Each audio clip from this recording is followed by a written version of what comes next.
तो दोस्तों आज हम पढ़ने वाले हैं क्लास 9th इकोनॉमिक्स का चैप्टर नंबर 2 जिसका नाम है पीपल एज रिसोर्स। तो जो हमारी कंट्री है वो दुनिया की दूसरी सबसे ज्यादा पॉपुलेशन वाली एक बड़ी कंट्री है। तो जो हमारी पॉपुलेशन है वो हमारी कंट्री के लिए बोझ नहीं बल्कि वो हमारी कंट्री के लिए एक अच्छी रिसोर्स बन सकती है अगर उन्हें अच्छी एजुकेशन और अच्छी मेडिकल केयर दी जाए। तो जो हमारे चैप्टर है पीपल एज रिसोर्स उसमें हम यही पढ़ेंगे कि जो पॉपुलेशन होती है किसी भी कंट्री की वो उनके लिए एसेट होती है ना कि कंट्री के ऊपर बोझ होती है। और हम ये भी जानेंगे जो पॉपुलेशन होती है किसी भी कंट्री की वो कैसे पूरी कंट्री के डेवलपमेंट में काम आती है। तो चलिए स्टार्ट करते हैं।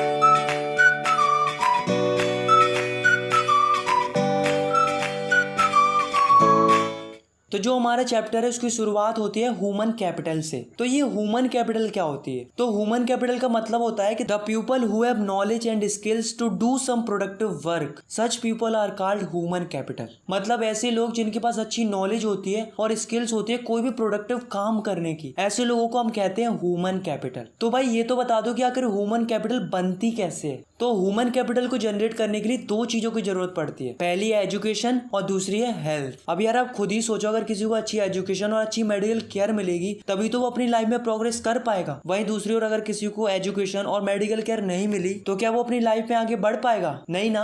तो अगर हमें नॉर्मल ह्यूमन रिसोर्स को ह्यूमन कैपिटल में बदलना है तो उसके लिए हमें अच्छी एजुकेशन और अच्छी हेल्थ केयर प्रोवाइड करानी होती है। इसलिए जो हमारे पेरेंट्स होते हैं वो हमको अच्छी एजुकेशन और हेल्थ फैसिलिटी प्रोवाइड कराते हैं ताकि हम अपनी लाइफ में आगे बढ़ पाए और कंट्री के ओवरऑल डेवलपमेंट में कंट्रीब्यूट कर सके। मतलब सिंपल सी बात है यार, अगर लोगों को अच्छी एजुकेशन और मेडिकल केयर दी जाए तो वो लोग ह्यूमन कैपिटल बन जाते हैं। Now the next topic is economic activity. तो यार इसका क्या मतलब होता है? तो यार इसका सिंपल सा मतलब होता है कि यार ऐसी एक्टिविटीज जिनको करने से हमें पैसा मिलता है। तो हमें हमारे देश के अंदर 3 सेक्टर से पैसा मिलता है। पहला है प्राइमरी सेक्टर, दूसरा है सेकेंडरी सेक्टर और तीसरा है टर्सरी सेक्टर। पहले हम बात करते हैं प्राइमरी सेक्टर की। तो प्राइमरी सेक्टर के अंदर आते हैं जैसे कि agriculture, fishing, dairy, forestry, mining, animal husbandry etcetera etcetera. मतलब यार जो नेचर से रिलेटेड होते हैं ना वो सब इसके अंदर आते हैं। सेकेंड है सेकेंडरी सेक्टर। सेकेंडरी सेक्टर के अंदर वो काम आते हैं जो कि मैन्युफैक्चरिंग से रिलेटेड होते हैं, जैसे कॉटन से कपड़े बनाना, शुगर केन से गुड़ बनाना, इसके अलावा कार मैन्युफैक्चरिंग, पेपर मैन्युफैक्चरिंग, इस टाइप का जो मैन्युफैक्चरिंग वर्क होता है वो सेकेंडरी सेक्टर के अंदर आता है। थर्ड है टर्सरी सेक्टर, इसको हम सर्विस सेक्टर भी कहते हैं। मतलब हम इसमें सर्विस प्रोवाइड कराते हैं जैसे कि schools, hospitals, banks, tourism, transport, restaurant. तो इस टाइप की जो सर्विसेज होती हैं वो टर्सरी सेक्टर के अंदर आती है। अब ये जो इकोनॉमिक एक्टिविटीज है उनको एक और तरीके से बांटा गया है, वो है मार्केट एक्टिविटीज और non market activities. Market activities वो होती है जिन्हें करने से हमें पैसा मिलता है, मतलब ये हम पैसा कमाने के लिए करते हैं। और नॉन मार्केट एक्टिविटीज वो होती है जिन्हें करने से हमें कोई पैसा नहीं मिलता। जैसे कई सारे फार्मर्स होते हैं वो अपनी फसल खुद की जरूरत के लिए उगाते हैं, अपने खाने पीने के लिए। तो ये किसके अंदर आता है? नॉन मार्केट एक्टिविटी के अंदर आता है। अब दोस्तों हमारी कंट्री के अंदर एक मेजर प्रॉब्लम है जो कि कई सालों से चली आ रही है और आज भी हमें अपनी कंट्री के अंदर देखने को मिलती है। तो वो प्रॉब्लम है division of labour between man and women. तो आपने देखा होगा कि जो हमारी कंट्री है उसके अंदर ऐसा होता है कि जो घर के कामकाज होते हैं उन्हें महिलाओं को करने पड़ते हैं और जो घर से बाहर जाकर पैसे कमाने का काम होता है उसे पुरुष करते हैं। और आपने ये भी ऑब्जर्व किया होगा कि जो मैन होते हैं उन्हें ज्यादा पैसे मिलते हैं, वहीं जो फीमेल्स होती हैं उन्हें वही काम के कम पैसे मिलते हैं। ऐसे जनरली अनऑर्गेनाइज सेक्टर में देखने को मिलता है। अब यार आप खुद ही सोचा ऐसा आखिर होता क्यों होगा? तो ऐसा इसलिए होता है क्योंकि जो फीमेल्स होती है उन्हें जनरली कम पढ़ाया जाता है जिसके कारण उनकी स्किल्स भी उतनी अच्छी नहीं हो पाती है और इन्हीं 2 रीजंस के कारण उनकी इनकम भी कम रह जाती है। लेकिन अब ये धीरे धीरे कम होता जा रहा है क्योंकि हमारी कंट्री अब डेवलप हो रही है और जो हमारी गवर्नमेंट है वो भी काफी ज्यादा प्रयास कर रही है इस चीज को खत्म करने के लिए। क्योंकि एक बात तो हम सभी लोग जानते ही हैं कि अगर वुमेन्स को भी अच्छी एजुकेशन और अच्छी स्किल्स मिल जाए तो वो भी अच्छा कमा सकती हैं और हमारी कंट्री के ओवरऑल ग्रोथ में एक अच्छा कंट्रीब्यूशन कर सकती है। Quality of population. तो क्वालिटी ऑफ पॉपुलेशन 2 चीजों पर डिपेंड करती है, पहली है लिटरेसी रेट और दूसरी है हेल्थ ऑफ अ पर्सन। तो पहले हम बात करते हैं लिटरेसी रेट की। तो लिटरेसी रेट का मतलब होता है कि पूरी पॉपुलेशन में से कितने लोग पढ़ या लिख सकते हैं। तो पहले हमारी इंडिया की लिटरेसी रेट बिल्कुल अच्छी नहीं थी, लेकिन जैसे जैसे समय निकलता गया हमारी इंडिया की लिटरेसी रेट बढ़ती गई। अच्छा आप खुद ही देखो 1951 में हमारी इंडिया की लिटरेसी रेट थी 18%, मतलब पूरी पॉपुलेशन में से मात्र 18% लोग ही पढ़ लिख पाते थे। और 1992 में हमारी लिटरेसी रेट बढ़कर हो गई 52% और हाल ही में 2020 में हमारी इंडिया की लिटरेसी रेट थी 77.7%। तो इसका क्या मतलब है कि जो हमारी लिटरेसी रेट है वो बढ़ रही है, लेकिन अभी भी इंप्रूवमेंट की जरूरत है क्योंकि एजुकेशन काफी ज्यादा इंपॉर्टेंट इम्पोर्टेंट रोल प्ले करती है किसी भी कंट्री के ओवरऑल डेवलपमेंट के लिए। और हम भी यही चाहते हैं कि इंडिया के अंदर ज्यादा से ज्यादा लोग पढ़ लिख पाए। इसके लिए जो हमारी गवर्नमेंट है उसने भी काफी ज्यादा एफर्ट लगाए थे एजुकेशन को बढ़ावा देने के लिए। पहली चीज गवर्नमेंट ने क्या किया कि इंडिया के अंदर सर्व शिक्षा अभियान चलाया, जिसके तहत 6 से 14 साल के बच्चों के लिए एजुकेशन जरूरी है और वो फ्री ऑफ कॉस्ट प्रोवाइड कराई जाएगी। सेकंड, गवर्नमेंट के द्वारा स्कूलों के अंदर मिड डे मील स्कीम चलाई गई, जिसके तहत बच्चों को पढ़ाई के साथ साथ दोपहर का खाना भी दिया गया, जिससे फायदा क्या हुआ कि उनकी अटेंडेंस भी इंप्रूव हुई और उनका न्यूट्रिशन लेवल भी इंप्रूव हुआ। थर्ड, गवर्नमेंट ने छोटे छोटे बच्चों के अलावा बड़े बच्चों पर भी ध्यान दिया और कई सारी यूनिवर्सिटीज और कॉलेजेस को खोला गया, जिससे उनकी हायर एजुकेशन भी इंप्रूव हो सके। फोर्थ, गवर्नमेंट के द्वारा हर एक डिस्ट्रिक्ट के अंदर नवोदय विद्यालय खोले गए, जिससे बच्चों को free of cost quality of education मिल सके।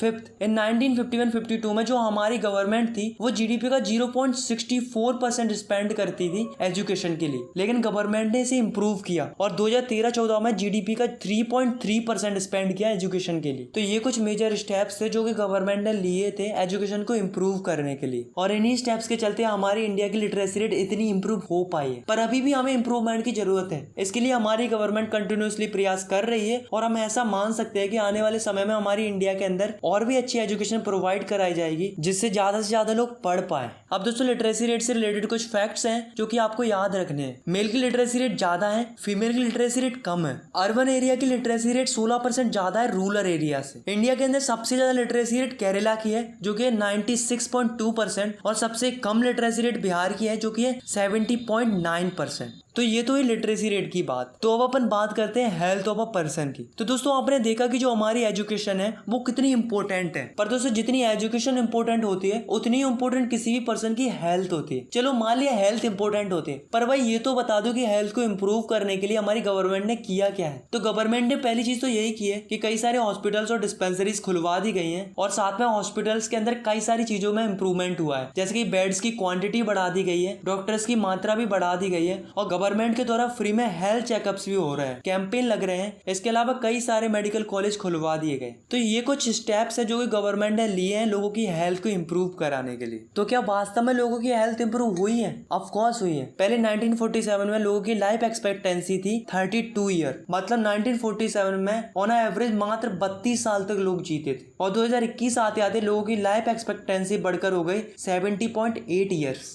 Now the next topic is unemployment. तो भैया अपन बात करने वाले हैं कि अगर अनएम्प्लॉयमेंट क्या होता है। तो अनएम्प्लॉयमेंट का सीधा सा अर्थ होता है बेरोजगारी, मतलब किसी को काम चाहिए लेकिन उसको काम मिल नहीं रहा है, तो उसे हम कहेंगे अनएम्प्लॉयमेंट। और अनएम्प्लॉयमेंट 3 टाइप्स का होता है। पहला तो सीजनल अनएम्प्लॉयमेंट, और दूसरा होता है डिस्गस्ड अनएम्प्लॉयमेंट, और तीसरा होता है एजुकेटेड अनएम्प्लॉयमेंट। तो पहले अपन बात करते हैं सीजनल अनएम्प्लॉयमेंट की। तो सीजनल अनएम्प्लॉयमेंट वो होता है कि जब किसी के पास साल के कुछ महीनों में काम होता है और बाकी बचे हुए महीनों में वो फ्री बैठा रहता है, तो इसको हम सीजनल अनएम्प्लॉयमेंट कहेंगे। जैसे मान लो कोई मूंगफली वाला है, तो वो मूंगफली कब बेचता है? जब मूंगफली का सीजन आता है, और बाकी महीनों में क्या करता है? फ्री बैठा रहता है। तो ये किसका एग्जाम्पल है? सीजनल अनएम्प्लॉयमेंट का एग्जाम्पल है। अब अपन बात करते हैं डिस्गस्ड अनएम्प्लॉयमेंट की। जैसे मान लो एक खेत है, उसमें 5 लोग काम कर रहे हैं, लेकिन जरूरत केवल 3 लोगों की है, तो जो बचे हुए 2 एक्स्ट्रा लोग हैं जिनका होना या ना होना कोई मैटर नहीं करता, तो ये 2 लोग किसके अंदर आएंगे? डिस्गस्ड अनएम्प्लॉयमेंट के अंदर आएंगे। लास्ट है एजुकेटेड अनएम्प्लॉयमेंट, जो कि अर्बन एरिया में देखने को मिलता है। तो एजुकेटेड अनएम्प्लॉयमेंट क्या होता है कि जैसे मान लो हमने अपनी लाइफ में बहुत अच्छे से पढ़ाई की, अच्छे से ग्रेजुएशन की, हमने खूब मेहनत की, उसके बावजूद भी हमें जॉब नहीं मिली, तो ऐसे कहते हैं एजुकेटेड अनएम्प्लॉयमेंट। अब अपन बात करते हैं कि अगर अनएम्प्लॉयमेंट की वजह से लोगों पर और कंट्री पर क्या इफेक्ट पड़ता है। Effect of unemployment. First, wastage of main power resource. अब यार आप खुद ही सोचो, अगर आपने अच्छे से मेहनत की, खूब पढ़ाई की, उसके बावजूद भी तुम्हें जॉब नहीं मिली, तो यहाँ पर अपनी पूरी मेहनत एक तरीके से वेस्ट हो गई।